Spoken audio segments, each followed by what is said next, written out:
Today we're talking about something called stability maxing. Okay, I'm just going to get right into it, and that is that it might be killing your gains. Okay, now if you're a younger guy, don't go. Okay, don't go just yet. Okay, I have a surprise for you. All right, because I know I think that this applies a lot more to gentlemen in the younger generation.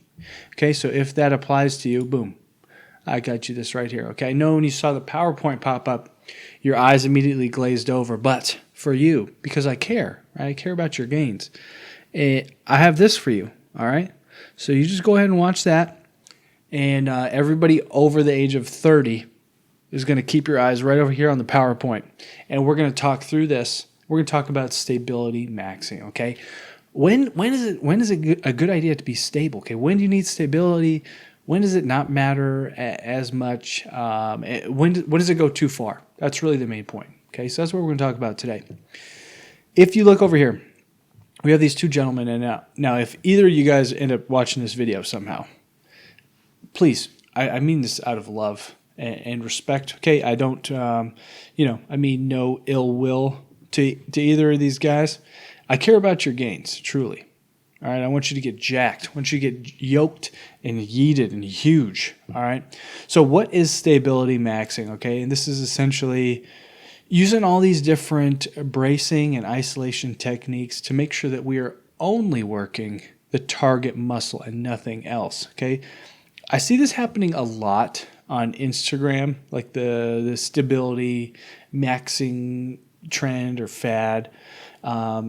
And again, I don't mean this in a judgmental way. I'm just telling you this to give you another perspective. I've been really mulling it over in my head as to how I could make, a solid argument for why it may not be a good idea. Because truly, if you want to do this stuff, go for it. Right? There's people that still believe that we landed on the moon. Okay, so you can do whatever you want, and that's fine. You want to believe in the moon landing. You want to believe that in the 60s. Somebody made a telephone call from the moon. Like, that's totally on you. That's fine, right? Okay, so what we have over here, these gentlemen, I think it's just holding back your progress a little bit. Okay, so before we jump too deep into it, right? Who are you, Baldy? Who are you? All right, so this is just a little bit of my, kind of how I've been trending over the last couple of years. Went on a pretty sizable bulk for more than a year. Got very hefty and meaty, like a large meatball. I was like a raccoon, just eating everything in sight. Traditionally, I've been very skinny my whole life. I was a 125 pounder when I graduated high school. Okay, very, very skinny. I was a skinny guy. And then I cured my skinniness, my chronic skinniness. And then, I was fat for a while, did the fat thing for like 8-9 months, hated it. And then I, cut it all off, and I made some pretty decent progress.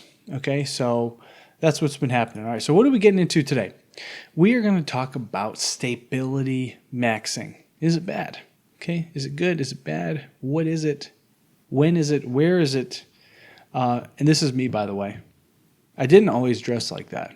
Okay, this was a photo shoot. Not really even a photo shoot. No, I dressed like that pretty regularly, actually. It was kind of a thing. It was a phase, Mom. What is stability maxing? Okay, stability maxing is isolating to the extreme, kind of like we mentioned. I kind of, rizzy raz on the science-based lifters a lot, getting like the cuffs, right? You get the Velcro cuffs everywhere, and you're doing all sorts of, floppity exercises and everything. You just want to work your lat and nothing else, right? I just want to work only my lat and no other muscle. Well, but isn't stability, isn't stability a good thing? Okay. Yes, you do want to be stable during your exercises. So stability is a good thing, but, so let's talk about when stability is needed, okay? Stability, when you say stability, I'm thinking, an overhead press, right? You're going to be moving around a little bit on an overhead press to make sure that you're balanced, right? You push that weight up. You don't want to fall over, obviously. Or doing other compound movements, squat, bench press, right? Squat. You got to be able to, again, stay balanced. You got to have some ankle mobility and some strength in your ankles to keep you straight up, be able to lean back, but not too far back that you actually, fall all the way backwards. And then with your bench press, right? The bench press is a very technical movement, all right? And that's what we're going to kind of deep dive on and use as a study as we talk about stability maxing, okay? So here's basically why I wanted to get into this. When we're looking at the bench press, okay, what muscles are involved when you're doing a bench press? Okay, so there's a lot, right? So there's the chest. Obviously, we're going to be working the chesticles. Triceps are going to be involved, okay? Those are like the main two, right? But people also forget, there's going to be a little front delt involvement, okay? So there's going to be a little bit of front delt in there. Your triceps are going to engage when you are, you lock your shoulders back and you want a nice stable platform. You kind of get a little arch in your back and you lock your shoulders in place to get all nice and solid. Okay, those traps, those are creating your stability, okay? Your lats, this is actually huge. This was a huge breakthrough in my own personal bench press development, was being able to engage my lats, okay? And this is, so your lats, obviously attached to the back of your arm, and you're same with your triceps. They kind of attach near in similar areas, okay? Almost in the same spot. And when you go ahead and engage your lats, you're going to create a strong base for the back of your tricep, okay? So when you get all that tight and locked in, then you can actually push a lot more efficiently with your tricep.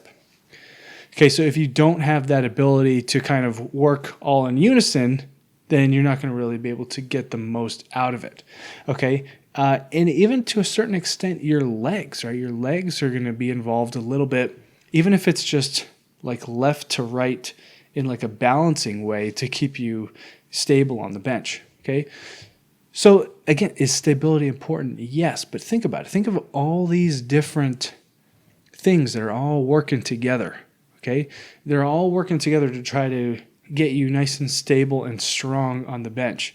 Okay, and if you don't train the ability to work your, engage your lats, work your lats and your triceps at the same time that you're doing a bench press, okay, if you don't train that technique, then you're going to be limited on the bench press. Okay, you're not going to be able to get the most out of it and get the most progress. This is kind of like what's the point? Overemphasis on stability maxing may lead to a weakness or slow progress on the overall compound movements, which may ultimately slow your overall growth. Okay, so I get it. We want to, of course, let's move back to the original idea of the tricep pushdowns that we were talking about in the very beginning.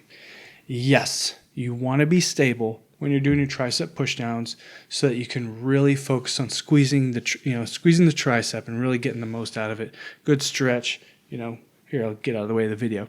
Good stretch, good contraction, okay?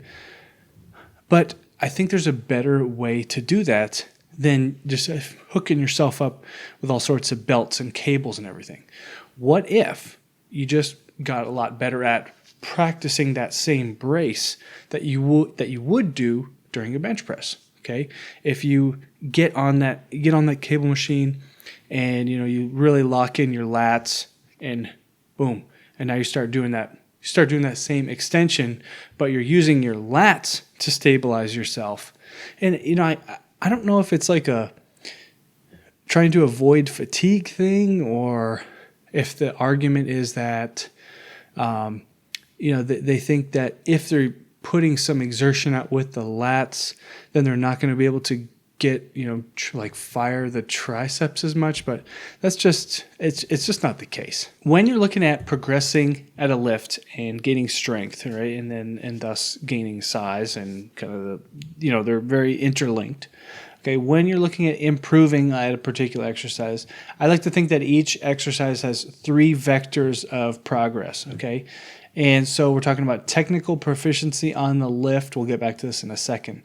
And this is improved by practicing correct technique. You have the skill level at a given rep range, right? So at a 2-rep, a 2-rep set is going to have a much different technique than a 12-rep set. Okay, so therefore, same thing with 1 and 5, and the way that you approach a 1-rep set is going to be much different from the way you approach even an 8-rep set. Okay, so you have the skill level of a particular rep range, and then you actually have your physical strength. Okay, so when we're talking about stability maxing, right, and stability overall, and the ability to work different muscles in unison that will help you out on a bench press or other similar compound movement. We're looking at this vector for progress right here, the technical proficiency, okay?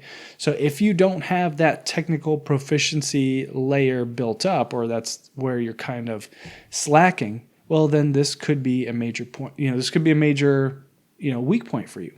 So therefore, by improving that and now focusing on, how can I work my lats and my triceps together, and using my lats as my stability, not using outside equipment as my stability, and really focus on building that skill, I think it's going to help you build progress on other lifts. Okay, so I think that ability to be your own stability will increase your ability for gains, right? So that's all I'm saying. That was pretty much that's pretty much all I have for you today. Okay, so again, I'm coming at this with great love for your gains. Hope you enjoyed the video, and let me know what you think down in the comments. Hope you have a great day. See ya.